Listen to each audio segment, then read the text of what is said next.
গভীর অরণ্য। এখানে কিন্তু হাতিদের চরণভূমি। এই জায়গায় প্রচুর হাতি আসে এই গভীর অরণ্যে।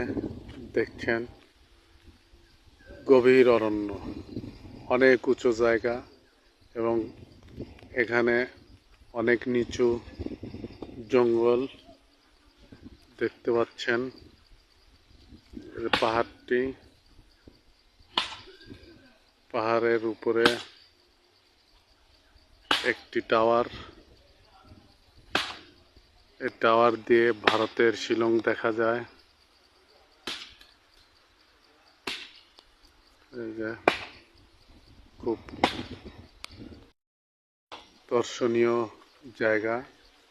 এখানে প্রচুর দর্শনার্থীরা এসে ভিড় করেন।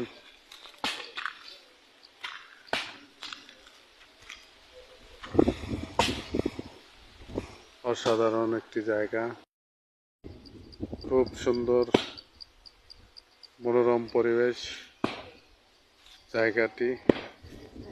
কারো মন খারাপ হলে এখানে আসলে মন ভালো হয়ে যায়। আসলে প্রকৃতির মাঝে হারিয়ে যায়, নিজেকে ধরে রাখা কঠিন। এমন দৃশ্য, প্রকৃতির রূপ। ধন্যবাদ।